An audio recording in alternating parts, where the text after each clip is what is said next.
Football made simple. Become great at your craft by finding ways to make it simple for those around you.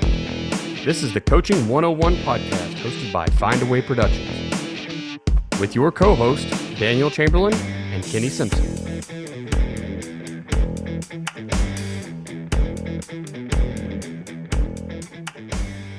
What's up, coaches? This is the Coaching 101 podcast. I am Daniel Chamberlain. Kenny Simpson is not with us today. I am joined by Coach Joe Moorhead today. Coach, good morning. Good morning. How are we doing? Man, we're surviving better than you, I think. And no shoveling of snow, none of that craziness. Not just snow, but cold. So getting a double whammy up here in Ohio. Well, Coach, I appreciate you taking some time out of your off season today to get with us and talk a little ball. We have a kind of a pattern here. We like to do a quote of the week. What's your favorite motivational sports quote? You got one? You got one that comes to mind every time? There's a Bible verse I like.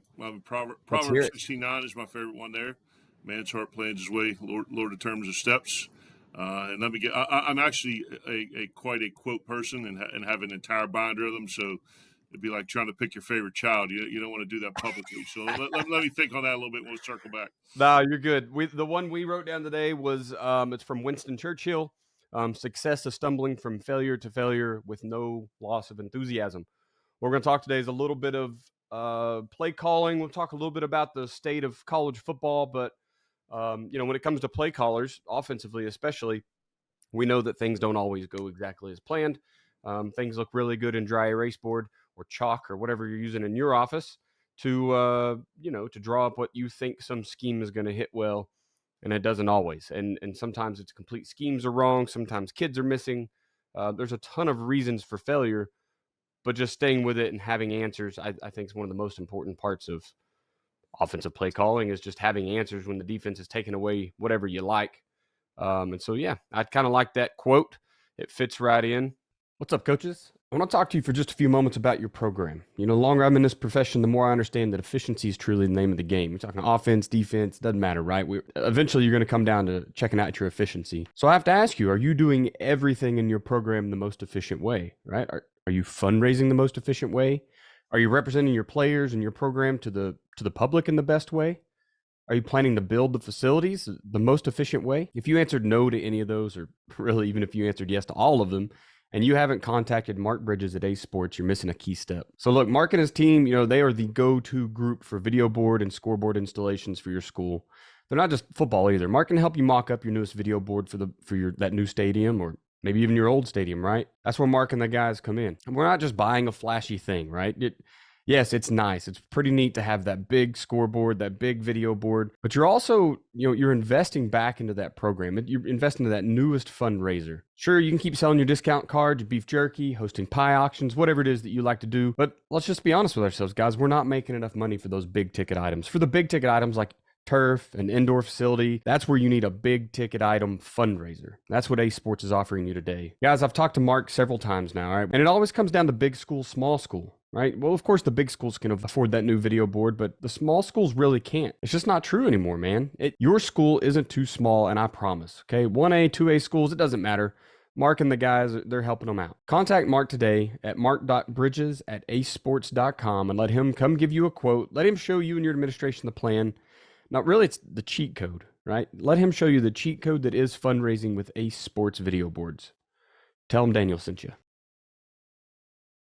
This episode is brought to you by Athletic Speed and Movement. At athleticspeedmovement.com, we've taken Del Basquet's 45 years of speed and movement training and put it all in one place just for you. You can get the same training that NFL players have been getting for years, collegiate players have been getting for years, and now high schools across the nation are paying thousands of dollars to bring Del in to install his system, but we've got it online for you. It's time to help your team become faster, not just in the 40, not just their sprint speed, but between the tackles and their cuts while they're chasing down the quarterback. It's time for you to help them become faster everywhere. Jump over to athleticspeedmovement.com. There's an orange button there. Just click it. It says, get the keys to playing faster. You'll get the 3 core movement video from Dell. He's explaining the science behind it all for just the price of your email. Check it out, athleticspeedmovement.com. Coaching 101 podcast is sponsored by Find a Way Productions. Find a Way Productions also sponsors fbcoachsimpson.com for all your coaching needs with over 30 coaching materials, books, as well as 50 PowerPoints and videos and smaller materials in the free magazine headsets. Findaway Productions also sponsors offensivecoordinatoracademy.com, all things offense, and defensivecoordinatoracademy.com, all things defense. All right, Coach. Well, once again, thank you for joining us. We kind of wanted to talk offensive play calling. You've been doing that for a long time, right? Yeah, I think 2003 was my first season at Georgetown. And you don't realize how little you know until you have to do it for the first time. And it's a difficult on-the-job training experience. But, yeah, I've done it pretty much every year since then. And, I've had a fair amount of success. How did you get into coaching quarterbacks? Was that just because to call the plays you needed to coach the quarterbacks, or did they go hand in hand? Yeah, but believe it or not, I'm probably looking more like an inline tight end or a nice pass blocking tackle right now, but that was a position I played. And then as I transitioned into the coaching world, I thought that was a natural step to be in that room. Although I've done running backs, I've done wideouts. And when you're a coordinator, you essentially have to know every position, have the ability to coach every position to a certain extent. But I do personally believe that as a play caller, the most effective way to create success is to coach the position that has the most effect on the outcome of every play. Yeah, and I mean, we all have to agree that is, I guess you could almost argue offensive line. Like, I'm a big offensive line guy. I've always taught offensive line, and the last couple of years I've been trying to step into the offensive play calling, and it is kind of hard to step back and say, well, we know we have to coach the quarterback because I've got to talk to him about past concepts and what we're really looking for on this play call or this tag. So yeah, I mean, I can see the quarterback being the most important. I guess he does touch the ball every time. Yeah. The center may argue that so does he. Yeah, he does. You talk to some of the line coaches, and they don't know that there's 6 other guys on the field. So you got to piece it all together: run game, pass game, protections, all that good stuff. Yep. Talking scheme wise, so you've been, how many years have you been calling plays? When was Georgetown? Was that there was 3 years at Akron where I didn't do it my first 3 years there, so that would have been 4, 5, and 6. So 2003, and then from 2007 until now, every year straight. Man, that's a bunch of them. That's how has scheme changed? What was everybody running back then versus kind of where we've transitioned to today? It's crazy to say back then. You don't think that, but I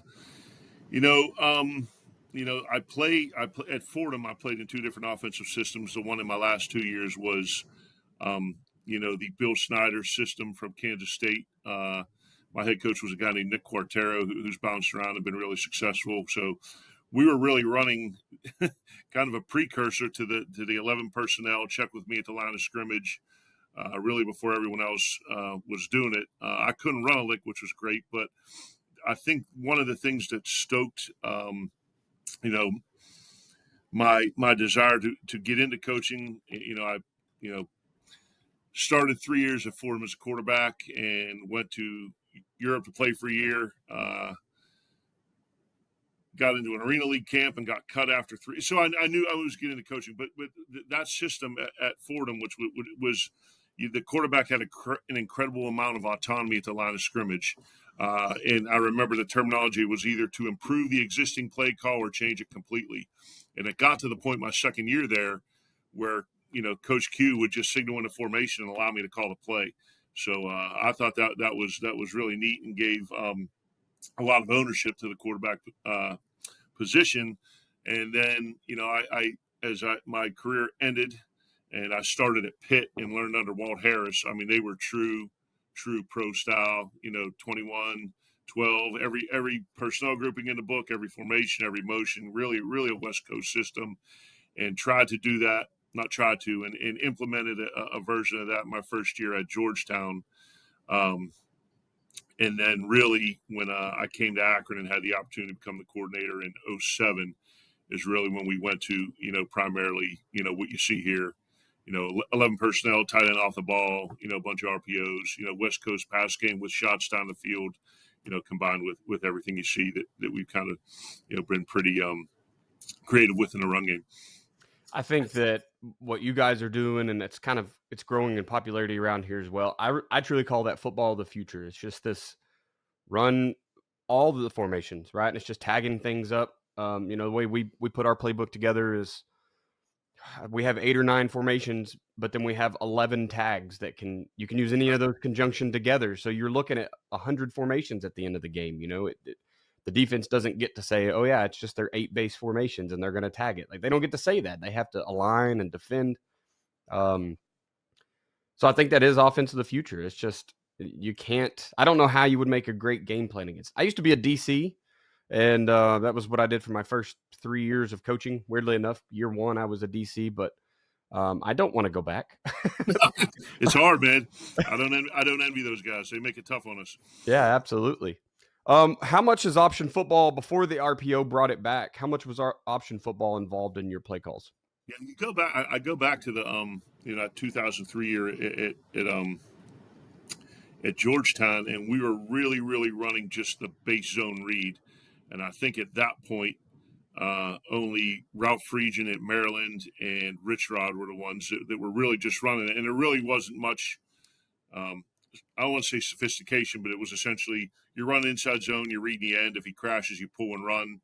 And if he doesn't, you hand the ball off. So that kind of, wet my beak a little bit just to what that can do in terms of, as you heard Chip Kelly say, numbers, angles, and grass, and forcing the defense to defend the entire width and length of the field. And then as the game grew and offenses grew and that type of system continued to develop, I think when we got into like 07 and 08 is really when you start combining that. And then, as you mentioned, the word tags, adding more tags and adding more a pitch key to it, so to speak. And then you started getting into your 6-for-6 runs and reading the force defender or the drop in safety and throwing downfield routes with it. So I think that's kind of been the the process and the evolution of it. Yeah, for sure. I played in a wing T system.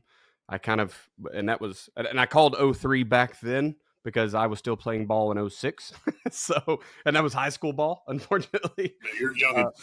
But I was born in the 80s. In fact, being a high school teacher, my students let me know last year that, Coach, you were born in the 1900s. And that's woo! You're right. I forget who I referenced to the team. Oh, in team meeting, Bobby Bowden had a saying about the phases of building a program. Lose small, lose big, lose small, win big, and was kind of creating a just as our pro. And I said show hands of who knows Bobby Bowden, and then like 6 hands went up, and then I was recognized my own mortality at that point. the end is coming, man. It is. Back 9. They're young now. It's getting pretty wild. Staying on the offensive side here, kind of as you're going through your week game planning, is there any secret sauce that you found that makes you better on Saturdays? What does your game planning look like? I go back to what you said a little bit earlier, and it'll kind of all mesh together. My experience has been, it's difficult from a game planning process, and it's even more difficult from a ability in game to make adjustments if you're running a collection of plays rather than a system. So I think the first, where you start with the foundation is I believe that you need a system, and that's not just going on film, watching your breakdown and seeing, hey, what are the best plays that work against the defense that you're playing, and then try to create a one game offense based on a bunch of stuff that, as you mentioned, if it gets taken away, then what do you go to? So I think the first thing you need to start with is a foundation that what your offense is running, you're systematic. And then from there, I don't know that necessarily in the game planning process, it's much different than everybody else. Your first and second down, calls, your P and 10, first and 10, second and short, second medium, second long. And that's all in what we call the, free wheel area, which is a -16 to the +36. And then the next thing you go to is short yardage and goal line. And then from there, 3rd and 1 to 2, 3rd and 3, 3rd and 4 to 6, 7 to 10, and then 11 plus, and then fourth down the same areas. And then how we break down our red zone may be a little bit unique. I'm not sure that we break it down into 4 different areas, what we call the fringe, and I know some people call that the logo area, which is the plus 25 to the plus 26. And you hear defensive coordinators say last spot on the field to take a shot. And generally you see offenses being defended a certain way within that area. Then we go 25 to the 16, which is what we call the pure red zone. We don't use the word pure, we just say red zone. And then 15 to 6 is the tight red zone. And then 5 to 1 is the goal line. And then we go backed up, which is -1 to the -15. And then you have 2 minute, 4 minute, and then 2 point. And then you get as many plays as you can. Well, I say as many plays. You have a set number of plays generally that you like, or a range of plays within each of those areas or situations. And then take that into practice, and then towards the end of the week, I'll get a set of openers, ranging anywhere from 12 to as many as 20 plays, and then have at it from there. Yeah, I love what you said. I think I cheated in football, so I came into the sport coaching 2020, unfortunately. So it was COVID year, and so maybe I lost some games or whatever, but I wasted 1 year, not wasted. I learned the hard way 1 year. And then I found Joe Daniel football, and that guy taught me all about systems. And so that's been ingrained in me since the beginning. Like, just run a system, have a system. And I've never really known football another way. But it's, I have ran into some guys that they don't have a system. It doesn't all make sense. It doesn't all add up together. And so it's cool to hear you say that. Like, that's something we talk about at the high school level. So we're all kind of doing the same thing. Within that game plan that you've done, when you get into like your next play call, so what, regardless of situation, what are you using to make sure you have the right play call? Like, what's going through your mind, just to ensure that you're using the right one, or at least you think so? Yeah, so you go in and you kind of have you have an idea of what you believe you're going to see, right? And I think that as you kind of start with the openers on first and second down, I'm going to, it really depends on how they're playing defensively, but essentially with those first, whatever it is, let's just say 15 plays, you want to get every base formation on first and second down that you're going to run, and generally a run or a pass within each of those. And then to the right of that, I'll have a column that has the corresponding shot play, either off of the run or off of the drop back pass, whether it be a double move. So your play action shot off of the run, and then your double move if you have one, or your wheel or whatever off of the pass. So and I think that's been the benefit that we finally caught up with the times, and now we're able to, use the iPads on the sideline to see the plays in between. So once you get through a series, or you get through a number of plays in the openers, now you're able to say, well, we went into this, running duo, which is our 2x2 attached tight end. We thought we were going to see quarter, half, and field edge pressure with cover one behind it. Well, they're playing half, quarter, or they're playing 3 invert. And now, okay, what within our game plan, right, that was anticipatory, can we say, all right, next series we're going to try this, or they're doing something that's completely off the cuff and we didn't understand. And then now you fall back to, what we talked about earlier. Now you have a system. So you have a library of plays where it's not like, well, we got to create a whole new offense now because they're playing cover 3 against us instead of cover 2. Okay, well, what within our system beats cover 3? And then you kind of make your notes and you install from there. And then that's really first and second down. What I do going into the week is I will rank all of my third down calls, fourth down calls, and everything in the red zone and the goal line, best run, top to bottom. And then I kind of just check off of those. So when we hit the first 3rd and 3, I know what I'm calling on the first one, right? Then you get to the second one, all right, maybe they're playing a little bit different, and you kind of got to jump out of the order. But the first and second down, I think there's a little bit more, I want to say leeway or give or ability to, I don't know, you want to use the word freelance, but you hit those situations, and if they're playing what they're playing, you really kind of want to stick to that. Yeah. There's a coach here in Oklahoma. In fact, he's the winningest coach in Oklahoma. His name's Mike Snyder. He's from Seminole. And his MO for years has been like, you will never see a game opener. You won't ever see the same formation. So he's going to have a new formation every game. And we've kind of taken that in my system and pushed that to basically every P and 10 for the first 3 to 4 of each half. I'm going to throw something at you. Your kids are going to, because I mean, offensively, all I have to do is confuse them, right? I just got to make them not even confused, but think. Once I can get them thinking, we probably have an advantage. We talk about numbers, space, and angles as well. I never called it grass like Chip Kelly, but we do talk about space. But I think that's a great way to go about it, and it does help just take at least a play call off your table, right? Because I already have my P and 10s written down, or even my first and 10s, whatever. If we get that first down, kind of let's roll. Maybe it's just reactionary. What did we get? Why did we get it? We've got guys watching different player positions or whatever. Those third downs, though, you get in that situational football, backed up. You talked about red zone, 3rd and 4th, and got to have it. That's where it gets a little. I mean, that's where the money's made, right? It's pretty easy to go out and call inside zone or duo or, maybe a stick concept or something on first down. What are you going to call on third down when all the money's on the table? So, I think those are great situations. It's harder, I think, at the high school level because you just know that the other team's going to tune it up, and then they don't. So you're actually really worried about pressure, and then they don't bring anything. Yeah, you're waiting for zero blitz, and they drop 8, and you're like, "Damn it, what the hell just happened?" yeah.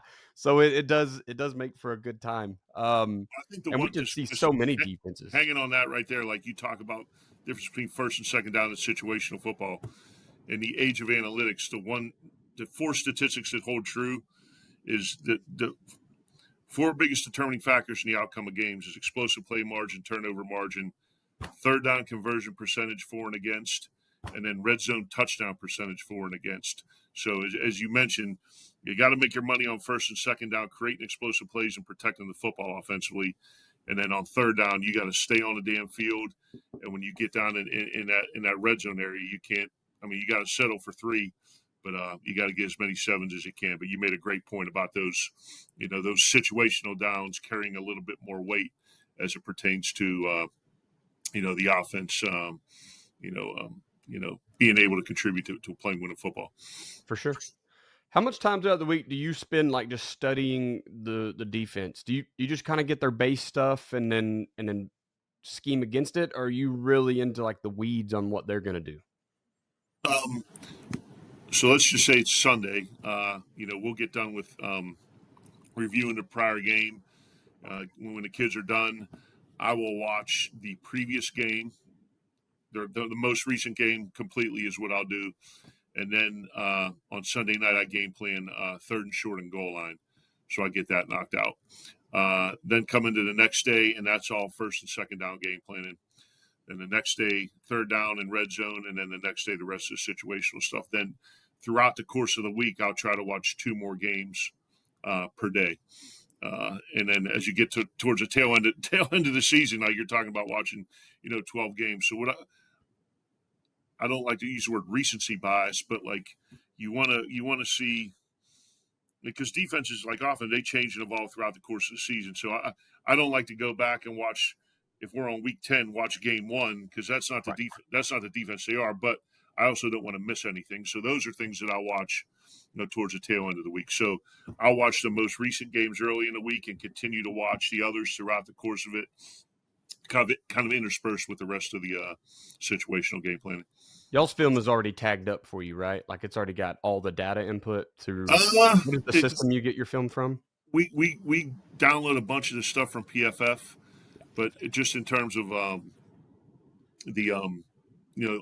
terminology, over under. I mean, all the stuff that we do, and I know everyone.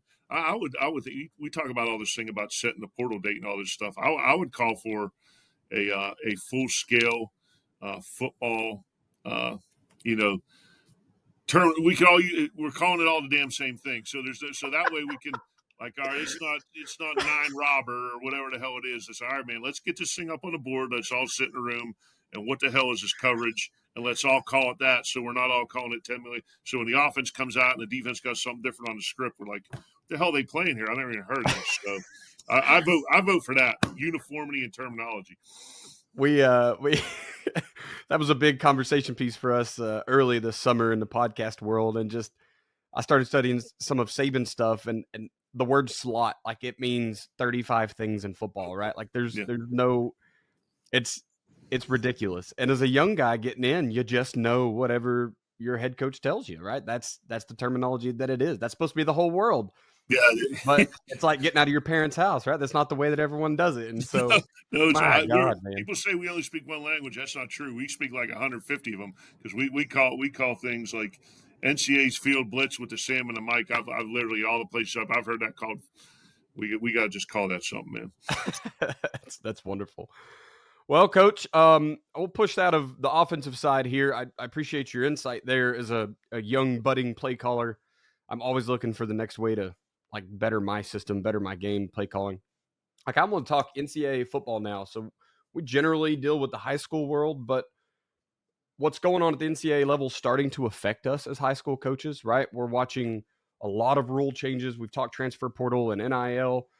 Now with JUCO ball no longer counting against your eligibility, like we're running out of places to send our high school players, honestly. And it makes sense at your level. You wouldn't take a chance on a high school guy when you can get a guy that's got reps at the college level. So I just kind of want to know your thoughts on all this. Like, where do we go from here?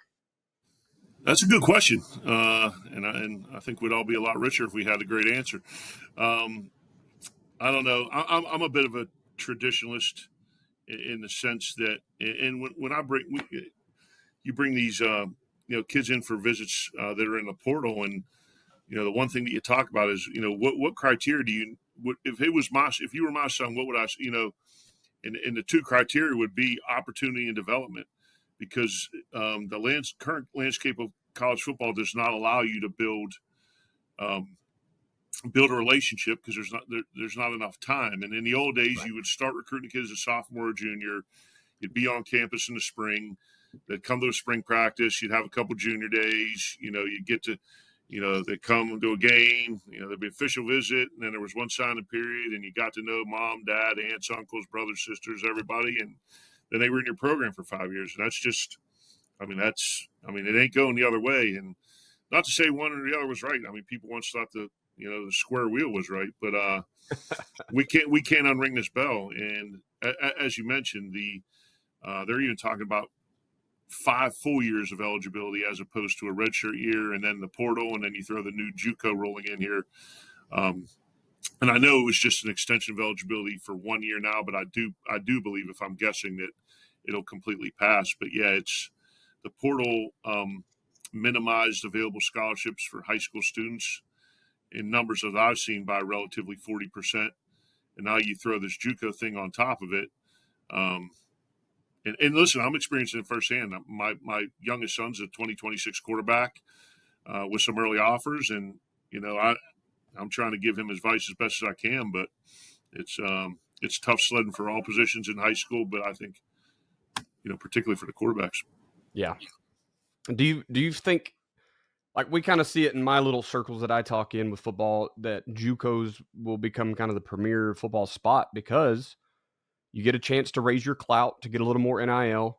You get a couple of years development and get the body size you need to go play, D1, D2, D3 football. Is that kind of how you see it? Is there going to be these kind of powerhouse JUCOs are going to arise that can get all the good guys and just let them wait out their turn? Or will we still see people just really pushing this D1 or bust mentality? Well, it certainly seems to be trending in that direction if the rule is passed. And I think you just look at it from a college coach's perspective.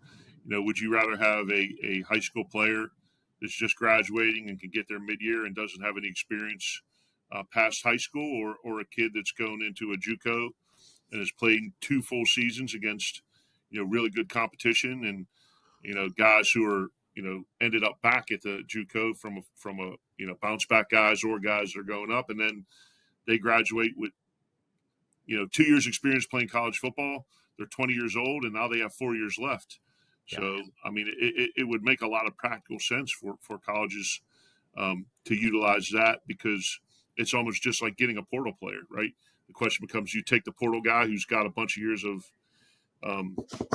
college experience, or the high school kid that's got potential. So It adds another layer of colleges being able to tap into players with experience beyond their high school years. Yeah, I understand. Like I said, I can see both sides, and it stinks for some high school kids.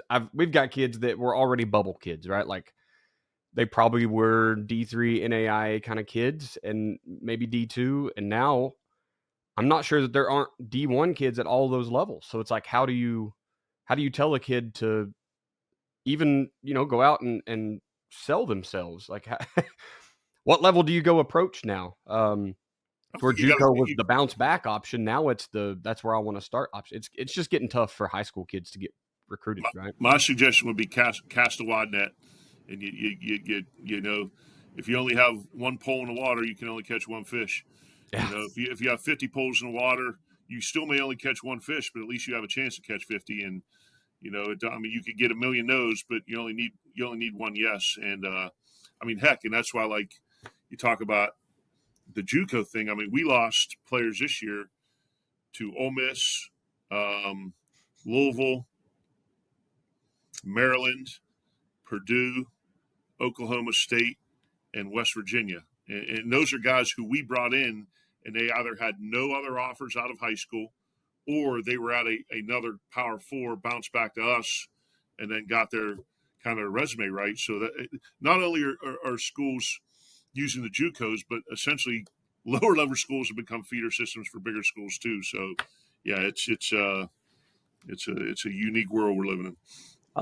When you said earlier, like you're not going to get a kid and develop them and keep them, I think that's so limiting to football right now, because as offensive play callers, it's the best part of getting a kid into his third or fourth year is like, I don't have to keep installing the base with you. We can see the field the same and go on and call the next big thing, right? Do you think this slows the evolution of football at all? Or it just seems so watered down right now. Like we can't do a lot because you just can't teach anybody anything. Yeah, two things. I think that's accurate with scheme, but I think it's also accurate with culture. And we go into this team meeting here, and we still have spots. We still have 10 spots available because we weren't able to fill them all. But you kind of go through your initial team meeting, and then you talk about culture, and the words I want to come out of your mouth. You guys know how things are done around here, because you're used to talking to a room that's been, and like 30 guys here have no idea what you're talking about. And then you go out and you want to like install play, and you're in your first permissible team meeting during the access period in spring, and you put up a over under concept 5-step drop back, and you're like, all right, you guys know how we do this, and you look in the room and you're like, well, no, one of you do, and 4 of you just got here. So I think it slows it down, I think, in the initial install. And then hopefully as the coaches are able to teach it and the kids are able to comprehend it, then you're able to build off of that foundation. Yes, but the initial part of it is they don't know. And it's not what coaches know, it's what players can execute. So you certainly got to, make sure you're going back and treating every player in the meeting room like it's day one install, like they've never been there before. Well, not only that, but I think you got to, it really gets back to that, like every player deserves to be coached, right? Every player deserves a good coach. And that's kind of one of our coaches' creeds, right? We're going to coach every player on every snap. You better coach your third string offensive tackle because he might be number one next year. And if you didn't spend any time with him, you are starting at day one. But if not, you can, kind of rely on him to even coach the other guys, right? I've got a coach on the field now because I spent that time. I got him where he knows the system, and make it a little bit easier next year if he's, the guy. And even if not, at least I still have a minion running around on the field that can help coach whoever's going to be the starter. You made a great point. And what I tell our coaches, and I'm guilty of it as anybody, because you're looking for is like every play in the meeting room and then every play on the field, you're doing one of two things. You're praising or you're correcting. So if you're just standing there killing grass and, you got all the coaches standing by each other and let one grenade get all of them, you want to either tell them what they did right or want to tell them what they did wrong and how to fix it.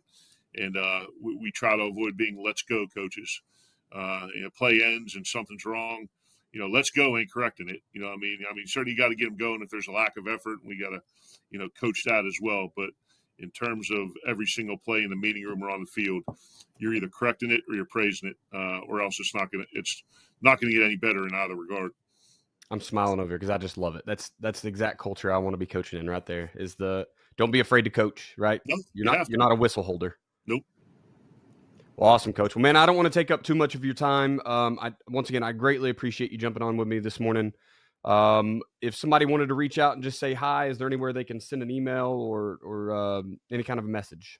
Yeah, I mean, I'm on the Twitter machine, or X, I guess as they call it now, and it's Ball Coach Jomo, BALLCOACHJOEMO. And every high school coach who follows me or college coach who follows me, I'm not like one of them. Like, I try to follow them back, and my wife says, you answer every text or every email or every DM you get. And I think that's part of my obligation as a coach who started off and needed the help of others and don't, quite frankly, believe in, the unfortunate, transactional relationship. So, like, I think we have an obligation to each other to help grow the game and help young coaches get better. And I try my best to get back to everyone. So if you want to link up with me, I'll try to follow you back. If you have a question, shoot me a DM. Can't promise I'll get to everyone, but I do my damn best. Man, I appreciate it. Hey, shit, that's how I got to know Kenny. I mean, it just answering a random DM. There we go. We need more guys like you in the. We don't like being big time down here at the bottom either. So, I appreciate the same. What do they say? The same fingers you're stepping on, climbing the ladder to the top, will be attached to the ass you're kissing on the way back down. So, like the old Tracy Lawrence song, find out who your friends are. I love that. That's great.